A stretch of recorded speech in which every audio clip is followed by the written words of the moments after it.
கோவையில் 2 கிலோமீட்டருக்கு குண்டும் குழியுமாக இருந்த சாலையை சீரமைத்து கொடுத்த ரியல் எஸ்டேட் நிறுவனமான ஜி ஸ்கொயருக்கு பொதுமக்கள் நன்றி தெரிவித்துள்ளனர்.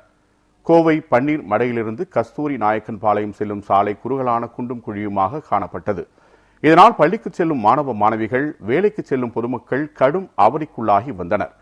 இந்நிலையில் ரியல் எஸ்டேட் நிறுவனமான ஜி ஸ்கொயர் பன்னீர் மடையிலிருந்து கஸ்தூரி நாயக்கன் பாளையம் வரை 2 கிலோமீட்டர் தொலைவுக்கு தார் சாலை அமைத்துக் கொடுத்துள்ளது. 80 லட்சம் ரூபாய் மதிப்பீட்டில் ஊராட்சி நிர்வாகத்தின் ஒப்புதலோடு சாலை அமைத்துக் கொடுத்துள்ள ஜி ஸ்கொயர் நிறுவனம் சாலையை 20 அடியாக விரிவுபடுத்தி அமைத்துள்ளது. இதனால் அவ்வழியாக செல்லும் பொதுமக்கள் மகிழ்ச்சி அடைந்துள்ளனர். இப்போ நாங்கள் பன்னிமடையில் ஒரு புது ப்ராஜெக்ட் ஆரம்பிச்சிருக்கோம். அந்த ப்ராஜெக்டோட பேர் இது விண்ட் அப்படின்னு சொல்லிட்டு ஒரு 4.5 ஏக்கர் ப்ராஜெக்ட் ஆரம்பிச்சிருக்கோம். மலை அடிவாரத்தில் ஒரு அம்சமான ஒரு செரேன் பிளேஸில் ஆரம்பிச்சிருக்கோம். இங்கே 91 பிளாட் போட்டிருக்கோம். ஸோ வித் ஆல் அம்யூனிட்டிஸ் நல்லா கார்டன், ஓஎஸ்ஆர் கார்டன்ஸ் எல்லாம் அமைச்சிருக்கோம். ஸோ மெயினாக இங்கே சொல்லணும் அப்படின்னு சொன்னால் இந்த பன்னிமடை வெளியே சுற்று வட்டாரங்களை பார்த்தீங்கன்னு சொன்னால் காம்படிஷன் அவங்கெல்லாம் ஒரு 12 லட்சம், 13 லட்சம், 15 லட்சம் போட்டிருக்கிற இடத்துல ஜி ஸ்கொயர் 7.9 lakhs ஆன்வர்ட்ஸ் அப்படின்னு சொல்லிட்டு நம்ம இங்கே ஆரம்பிச்சிருக்கோம். ஸோ இங்கே இன்வெஸ்ட் பண்ணுறவங்களுக்கு எல்லாத்துக்குமே ஒரு அருமையான கோல்டன் லக் பீரியட். ஏன்னா இந்த மலையை சுற்றி தான் வெஸ்ட் அண்ட் ரிங் ரோடு வருது. இந்த ரிங் ரோடு அப்படியே கனெக்டிங் நரசிம்மநாயக்கம்பாளையம். ஸோ கோவை புதூரில் ஆரம்பித்து அப்படியே இங்கே நரசிம்மநாயக்கம்பாளையம் வழியாக கேரளாவில் இருக்கிறவங்க எல்லாமே ஈஸியாக ஊட்டிக்கு போயிடலாம். ஸோ இது ஒரு அம்சமான இடம். ஸோ அதனாலேயே இங்கே பக்கத்தில் 60 ஃபீட் ரோடும் வர காரணத்தினால இந்த ப்ராஜெக்ட் நீங்கள் இன்வெஸ்ட் பண்ணிங்கன்னா அது டபுள் ட்ரிபிள் ஆகிடும். மேக்ஸிமம் ஒரு 3-4 இயர்ஸில் ஆகிடும். கிட்டத்தட்ட ஒரு 2 இயர்ஸாக ஹோம்ஸ் வாங்கணும் அப்படின்ட்டு ஒரு இன்ட்ரெஸ்ட்டில் எல்லாம் பார்த்துட்ருக்கேன். ஆல்ரெடி இங்கே இந்த ஏரியா நான் ஆல்ரெடி விசிட் பண்ணியிருக்கேன். இப்போ இங்கே ஜி ஸ்கொயர் பார்த்தீங்கன்னா பனிமடையில் ஃப்ளாட் அவைலபிள் பண்ணிட்டுருக்காங்க.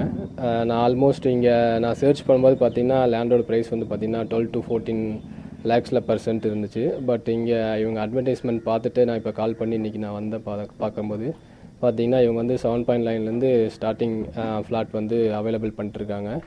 ஸோ இந்த ஏரியா ஒரு நல்ல ஏர் ஸ்பேஸ் உள்ள ஏரியா. அதே மாதிரி எந்த ஒரு டிஸ்டர்பன்ஸும் இல்லாமல் ஒரு பீஸ்ஃபுல்லான ஏரியா தான். ஸோ உங்களுக்கு இன்வெஸ்ட் பண்ணுறதுக்கு ஒரு கரெக்டான லேண்ட் பார்த்தீங்கன்னா இங்கே பனிமடையில் ஜி ஸ்கொயர் அவைலபிள் பண்ணிட்டுருக்காங்க. அப்புறம் இப்போ ரோடு நீட்டாக போட்டுக்கிறாங்க. 4 அடி எக்ஸ்ட்ரா அகலப்படுத்திக்கிறாங்க. அதனால் போக்குவரத்துக்கு நல்ல சௌகரியமாக இருக்குங்க. ஸ்கூல் வண்டிங்க மற்ற பொதுமக்களுக்கு நிறைய பிரயோஜனமாக இருக்குது. இது இப்போ 2-3 கிலோமீட்டர் தூரத்துக்கு போட்டிருக்காங்க. பரவாயில்லைங்க. ஜி ஸ்கொயர் காரங்களுக்கு ரொம்ப நன்றிங்க. ஊர் பொதுமக்கள் சார்பாக நல்ல சௌகரியமாக வண்டி வசதியெல்லாம் வேலைக்கு போகுது. ஒன்றும் தப்பு இல்லைங்க. முதல்ல ரோடு கொஞ்சம் மோசமாக இருந்ததுங்க. இப்போ கொஞ்சம் அகலம் படித்து நல்ல மாதிரியாக போட்டுருக்குறாங்க. முதல்ல குழியும் மேடுக்கு இருந்ததுங்க. குழி மேடுக்கு இருந்தது, தண்ணி அப்படியே நின்றுக்குங்க. குழி இருந்தது. இப்போல்லாம் பரவாயில்லைங்க. ரோடு போடாதனால என்னென்ன மாதிரி பிரச்சனைகள் இருந்தது? முதல்ல எல்லாம் போடல, குழி இருக்குது, பஸ் வண்டி போகிறதுக்கெல்லாம் இடந்துருன்னு ஆளுகெல்லாம் விளங்குறதுக்கெல்லாம் கஷ்டமா அப்படின்னு சொல்லிட்டு இருந்தாங்க. இப்போ கொஞ்சம் தள்ளி போட்டுருந்தாங்க, அகலம் பண்ணியிருக்குறாங்க. ரோடு இதுக்கு முன்னாடி கொஞ்சம் மோசமாக தான் இருந்ததுங்க. ஜல்லி மண் இதெல்லாம் கொஞ்சம் இதாக தான் இருந்தது. இப்போ ஒரு சூப்பராக ரோடு போட்டிருக்குறாங்க. பிரச்சனை இல்லைங்க. எங்களுக்கு பஸ் வசதி தான் சாமி இல்லை.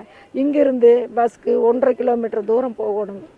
இந்த ஸ்கூலு குழந்தைங்க நாங்கள் போனாலுமே ஒரு நல்லது கெட்டதுக்கு போனாலும் ஒரு தவிக்க முடியாத ஒரு சூழ்நிலை வசதி தான் இல்லை. ஆனால் ரோடு போட்டிருக்காங்க. தண்ணி எங்களுக்கு இப்போ வாரத்தில் நல்ல பைப்பு தண்ணி, உப்பு தண்ணி வாரத்தில் 2 டைமு விடுறாங்க. நல்ல தண்ணி 15 நாளுக்கு ஒருக்கா, 20 நாளுக்கு ஒருக்கா தான் நல்ல தண்ணி பாருங்க. எங்களுக்கு பஸ்ஸு இப்போ ரோடு போட்டு கொடுத்தவங்க ஒரு பஸ்ஸு விட்டாங்கன்னா எங்களுக்கு அது ஒரு மிகப்பெரிய ஒரு புண்ணியமாக இருக்குங்க.